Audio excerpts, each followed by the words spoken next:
Hello everyone. If you like what I'm doing here, please consider subscribing, liking, and commenting. It would really help the channel out quite a bit. Thank you very much.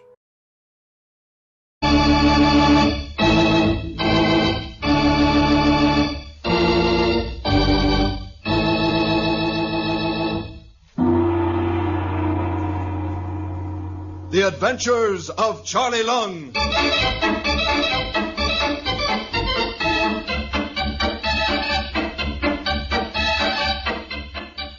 All the voices of all the characters you're about to hear come from the throat of one man, Charlie Lung, the man of 100 voices.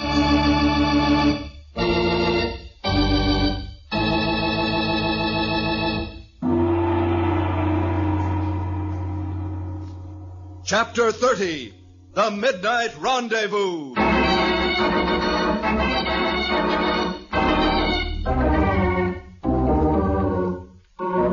And now for the adventures of Charlie Lung. At the Lazy Y Ranch in Arizona, a chain of exciting events is unfolding. El Lobo, banded scourge of the Badlands, whom all thought dead, reappears and tells of his miraculous escape from death and how he was nursed back to life at the little mission of La Rosita. He then promises to dedicate the life given back to riding on the side of law and order. Goldpan Jeffers and his riders, believing El Lobo will keep his promise, return his magnificent mare Lorena. Then Goldpan Jeffers receives a message from his ex-foreman, the double-crossing Steve Cody, a challenge to meet him in an open gun battle at Tico City. The gray-haired Jeffers prepares to leave for the gun duel, but is tricked by El Lobo, who, wishing to show his gratitude, rides in Jeffers' place. Upon arrival at the little cow town of Tico City, El Lobo sends the blacksmith to tell the bull-necked Steve Cody he is going to have to face him instead of old Jeffers. As the battered clock before the general store chimes 12, the street empties until only the two grim men remain. From the south, the stocky figure of Steve Cody, guns already drawn, cautiously moves up the winding road, seeking cover behind every storefront and abutment. From the north, the black-garbed El Lobo walks with the stealthy step of his namesake, the wolf. Soon I am going to meet Senor Cody, huh? You two gun must shoot straight for me this time. You must come out from the holster like striking rattlesnake. As the distance between the two tense, stalking figures shortens, Steve Cody crouches lower and checks his guns again to be sure they're ready for the kill.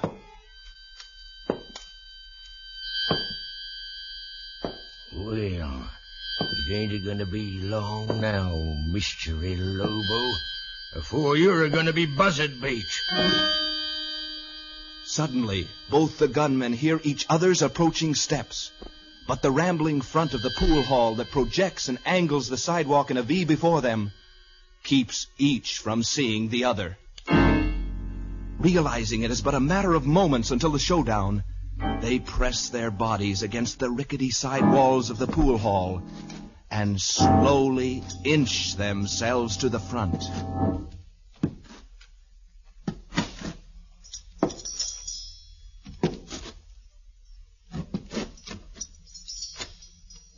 Then they come face to face.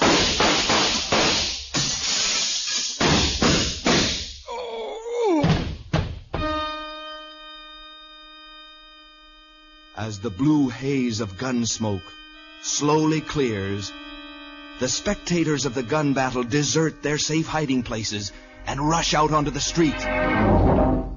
Before them, both smoking guns in hand, El Lobo stands motionless, while stretched on the narrow walk a few yards away is the still figure of Steve Cody. First to reach him is old Doc Rafferty, who stoops for a quick examination.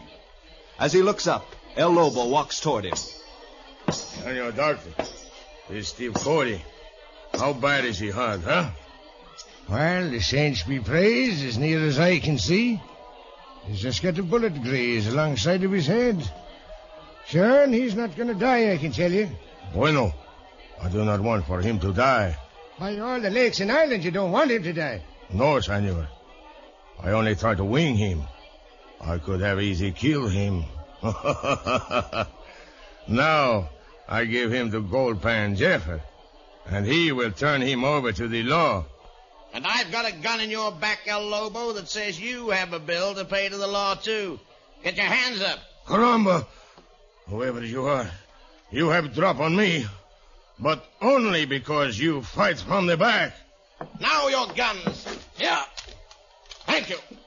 So, you are Tico City Sheriff, huh? That's right. Sheriff Cornell, better known to my friends as Gentleman Cornell. Your friend make one big mistake, senor. Indeed. See, gentlemen do not fight from the back. We'll discuss that when I get you to the jail. Why'd you throw me in jail? Because you can't come to Tico City and shoot people in cold blood. That's why. Caramba. But I beat this hombre in fair fight. So now you frame me, huh? We'll let the judge decide that tomorrow. Ho, ho, Benson. Yeah, whoa. Easy there, Sheriff. Ho, ho. Whoa, whoa. Marty, stop your horses. Stop. All right. Come on, get off there, Charlie. Let's get going. Well, El Lobo, we read here as fast as we could. So, you met up with Steve Cody, did you? Ho, ho. You winged him, huh? Dandy. Senor Jeffer. But now, the sheriff, Gentleman Cornell, he want to take me to the jailhouse. Huh? Jailhouse? Say, you crazy, Sheriff? This here was a fair fight. Nevertheless, I'm taking El Lobo to jail. Yeah. Bound and determined, huh? That's right. Now, get going, El Lobo. Up to the jail with you. Oh, what's the matter, you? You crazy? Mr. El Lobo, he not a bad man anymore. He's a good man. Go. Oh, go on, pipe down, Charlie. It ain't no good. That monkey gonna put him in the jail out there for sure. Why, that cheap side winding, smooth talking dude. He ain't a fool of me none. No, sirree. Gentleman Cornell. He don't remember me, but ding busted, I remember him. Oh, you making me to him before, Mr. Jeffer? That burn right I did. And furthermore, he weren't no sheriff. No, sirree. What was it then, sir? He was a cheap gambler. Why, they run him out of Los Guamas in New Mexico for crooked dealing. And now he's a dealing a crooked hand to El Lobo. Well, El Lobo had the gizzard to ride down here to fight Cody for me, didn't he?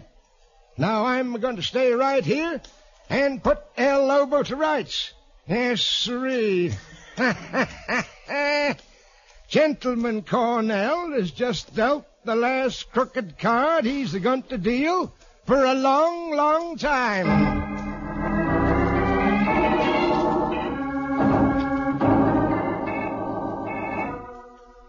As Sheriff Cornell, followed by a curious crowd, marches El Lobo toward the Tico City jail, Gold Pan, Cyclone, and Charlie ride to the Antlers Hotel.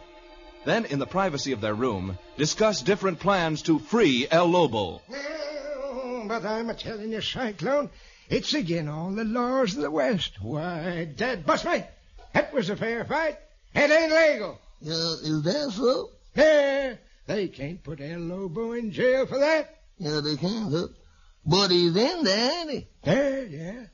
But he ain't going to stay. Holy mackerel. But how are we going to get him out, please? Well, I'll tell you now. Listen close. Yeah, sir? Now, that there jail, see, well, she's older than old Billy Bejiggered. She was built about some 30 years ago. Yes, about 31 years he was. And I was there the day that she was opened up. Yes, sir, as a customer. Yes, no, not as a customer. No, there was a shindig at the time. Kind of a formal opening. Kind of like a housewarming, like. Yeah, kind of, I guess. I don't know, but I do remember. They have only one cell in the whole place, and that's where they're going to put El Lobo. Oh, they only catch you one cell in the whole jail? That, Charlie, just one. But they're going to guard jail very carefully, I think. Nobody ever going to get out of that jail, I think. You don't think so, huh? Well, Charlie, I'm a little older than you are, Sonny, and I think I've already cooked up a scheme to tear that there cracker box loose. Oh, jumping catfish, Mr. Jeffers. Is we all going to pull the jail apart? Well, yes and no. I calculate stretching is more the word. But if we go up to jail, somebody they see us. Well, we ain't going to do our remodeling job until it's dark, Charlie.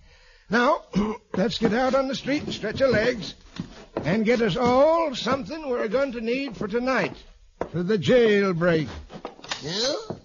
Well, what's that, Mr. Jeffers? I'll tell you. Some nice, strong wire rope. The loops we're going to throw tonight have got to be mighty strong. Mighty strong.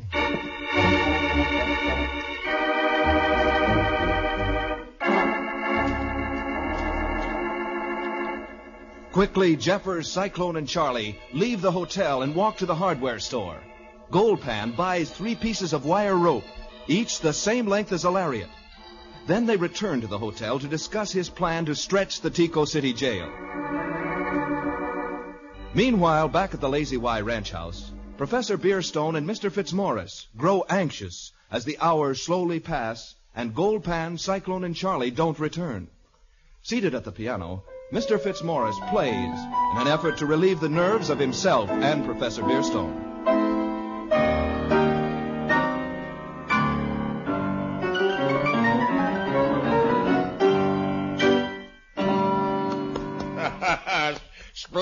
Splendid, Mr. Fitzmaurice. You are an excellent piano player. I always enjoy your music. Well, thank you, Professor, but I've been here in the West so long now. I'm beginning to know more about branding cows than I think I do about music. Oh, nonsense.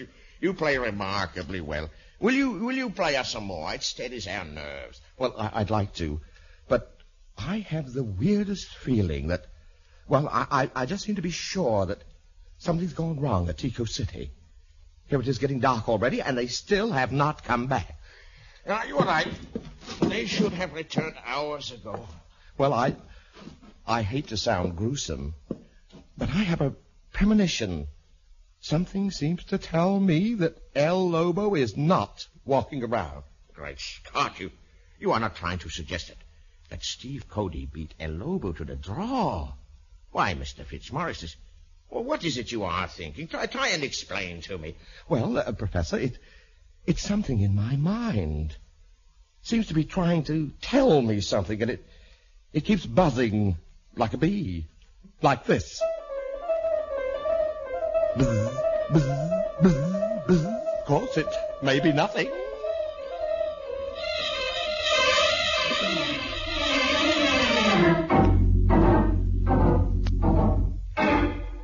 As night mantles the little cow town of Tico City, behind the locked door of their room in the Antlers Hotel, Goldpan Jeffers, Cyclone, and Charlie work frantically over the newly bought lengths of wire rope. What is the plan Jeffers feels so sure will free El Lobo from jail? Will they succeed? Or will fate take the side of the ex-gambler sheriff, Gentleman Cornell? Listen!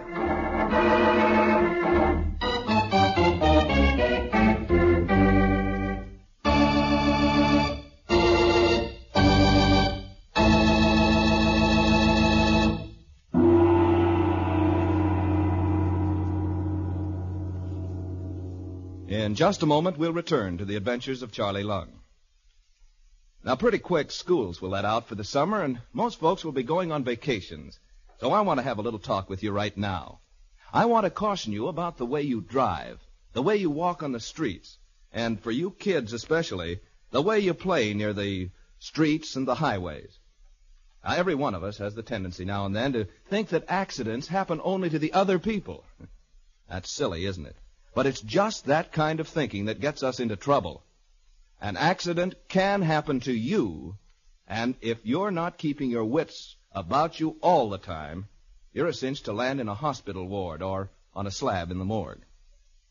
That's a gruesome thought, I know, but let's face realities and pay attention when we're driving the car or walking on the streets.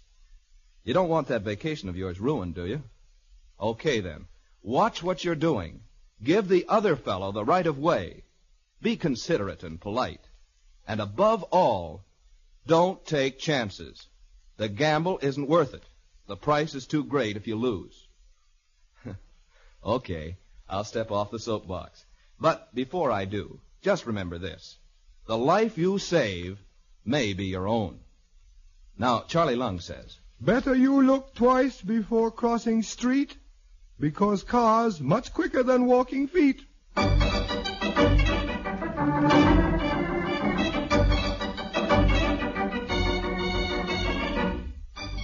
And now back to the adventures of Charlie Lung.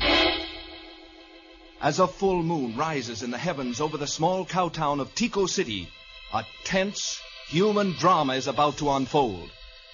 El Lobo, the reformed bandit, who at high noon beat the crooked Steve Cody in a fair gunfight, has been thrown in jail by the dishonest sheriff, Gentleman Cornell. Meanwhile, in their hotel room, Goldpan Jeffers, Cyclone, and Charlie work frantically on the lengths of wire rope that Jeffers vows will free the falsely imprisoned El Lobo.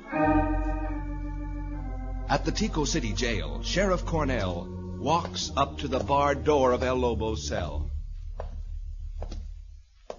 El Lobo! El Lobo! Come over here to the cell door. What do you want with me? I prefer to sleep than talk with cheap tinhorn who framed me into jail. Oh, forgive me. I thought you might be interested in getting out of jail. What do you mean, get out? Oh, now I detect a little interest. Step lively and listen to me. Oh, you are going to let me out of jail, huh? Well, that depends some on you. What do you mean? El Lobo, I understand you have a considerable amount of money that you made by selling rustled beef. Caramba, what good does money do for me if I'm in jailhouse? Well, none at all, of course. But as I could use a little extra money right now, we might be able to work out some kind of a deal. You might get out of jail, and I might get the money. Right? So that is it, huh? Why, you cheap double-cross. You come to... Never mind. I am excited. How much money you want, Senor Sheriff? $1,000. 1,000? That is a lot of money, Senor. El Lobo, sometimes freedom comes rather high. But if you prefer staying in jail, then you stay in. Wait, amigo. I will pay you. I'll pay anything to be free. Well, I thought that you'd see it my way. Now, how do I get the 1,000? I know you don't have it with you. No, senor. But I have key to room where it is hidden. Oh, very well, then give me the key. Tell me the location of the room and where the money is. And you have the word of Gentleman Cornell. You shall be freed. Gracias, senor. Come closer to the cell door. I can give the keys to you. Hold your land and higher, so I can see which is right key. Which of these keys on the ring is it here? I hold them up close to the bar to point it out. Bueno. Not that big key there, but this! Ah! You do not think I will hit you through cell door, huh? Why, you cheap double-crosser. You'll live to regret that trick. Why, I'll frame you to stay in jail for the rest of your cursed life. Oh, you fool. You think because I am reformed, I am soft like old woman, eh? I would not give you money if I were to be hanged tomorrow. You'll pay for that punch, El Lobo. You'll rot in jail for that, I promise you. I promise you!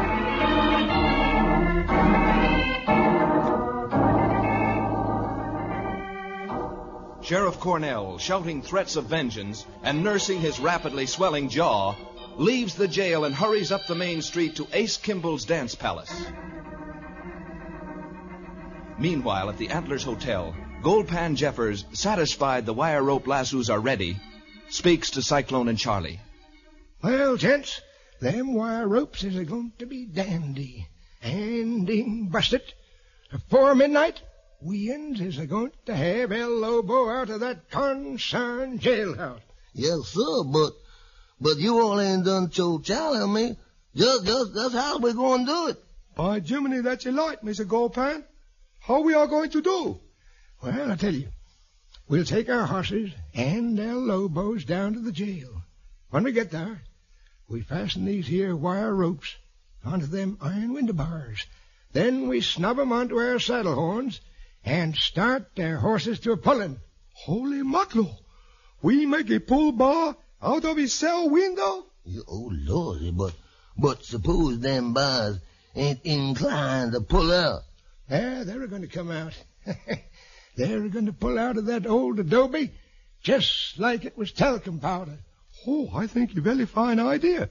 Very good. More better, maybe so. We make a start right now? Oh, now, just a minute, Charlie. First, we-uns have got to be sure that mangy sheriff, Gentleman Cornell, is kept busy and, more important, away from the jail. Oh, how we do that, please? Well, that's going to be your job, Charlie. Oh, my job?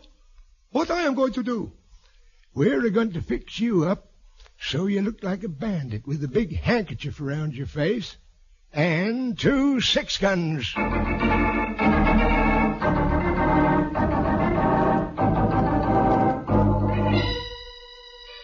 Charlie and Cyclone, wide-eyed at Jeffers' last remark, follow him down onto the street. After a few moments, they stop in front of the gaily lit Golden Nugget Casino. Jeffers leads them into the shadow of one of its many entrance halls. Glancing around, he motions Charlie and Cyclone closer. Well, gents, if when we're going to get El Lobo out to jail, we're going to have to act fast here. Now, Charlie, at exactly midnight, you're going to go in through that door there and start a shooting ruckus in the casino. Oh, I make it to 12 o'clock. Yep. Then start a-firing at them big oil lamps a-hanging from the ceiling and start to yelling loud, mighty loud, "Sheriff, sheriff, sheriff!" That's going to start a panic in there, and that 2-bit sheriff will come a-running this way. See, doggone, that's a fine idea. But what you want me to do, Mr. Jeffers? Well, listen, I tell you. Now, Cyclone, I want you to get all the horses and hightail them there to the jailhouse at exactly midnight. Yes, sir. I'm going to do it. Well, it's mighty near 12 now, so get to going there. Yes, sir. I was leaving. I'll have the horses there just about 12. Sure enough, sir. Now, Charlie boy, turn around here. I want you to tie this handkerchief around your face for a mask. Oh, all right. I tie on your face. Yeah, tie it tight there. Now cover everything but your eyes. That's it, kind of That's it, get it there. Now, good luck to you, Charlie. I'm a-heading for the jail to get them lassos rigged. And for Pete's sake, don't you miss them lights.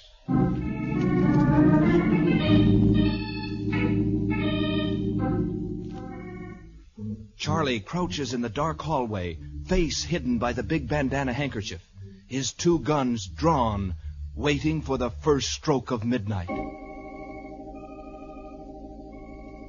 Cyclone quickly rounds up the 4 horses and sits hidden from the moon beneath a clump of dense cottonwood trees near the jail. Jeffers slips silently under cover beneath the water tank that stands a few yards from the cell window. Slowly, the minutes drag by. Then, it's the hour for the midnight rendezvous.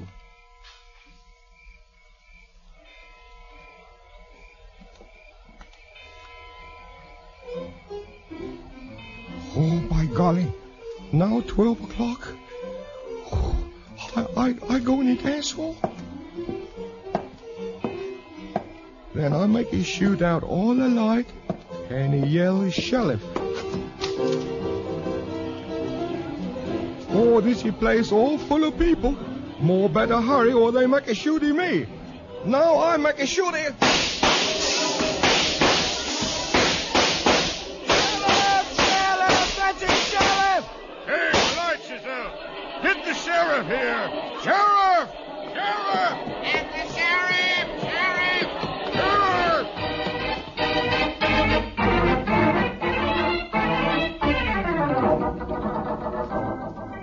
Lady Luck is with Charlie. Long before his blazing 6 guns are emptied, the big lamps that lit the Golden Nugget are out.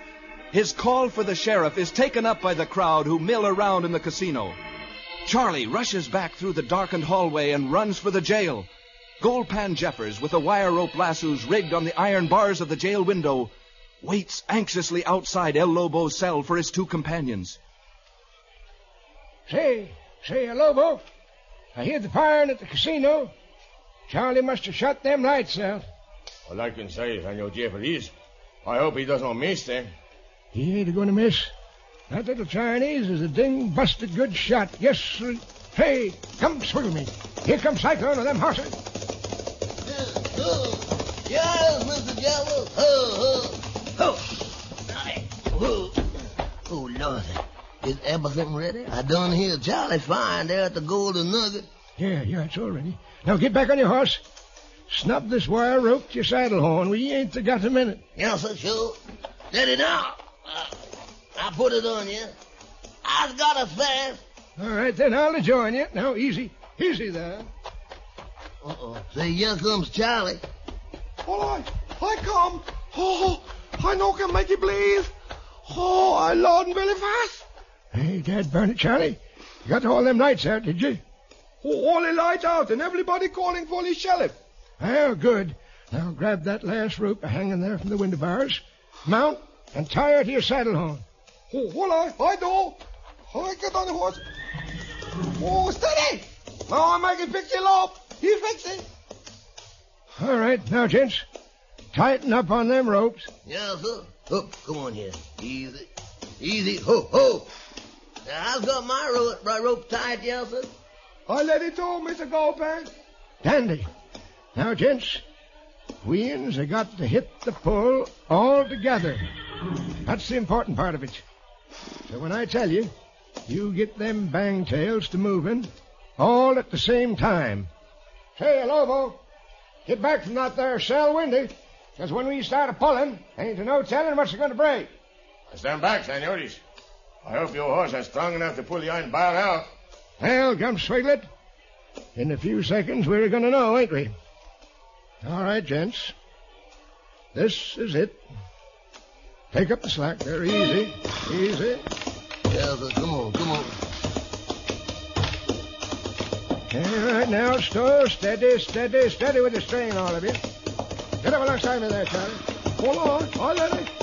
Well, fellas, it's now or never. Oh! Hut!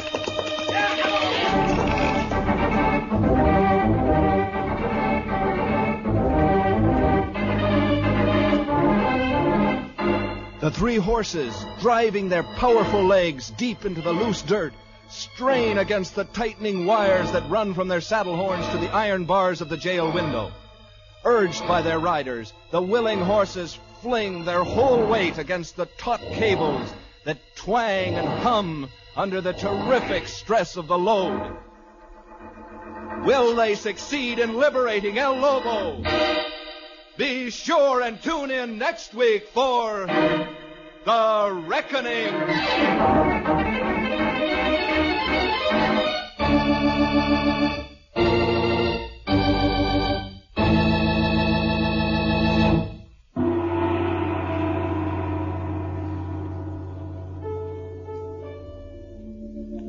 The Adventures of Charlie Lung is written and portrayed by one man, Charlie Lung, the man of 100 voices. This is Jerry Hendigas saying stay tuned for more of these great old radio classics.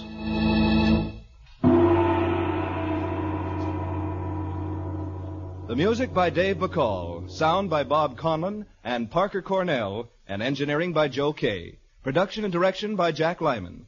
This is Bruce Anson speaking for Hal Gibney from Hollywood's Radio City.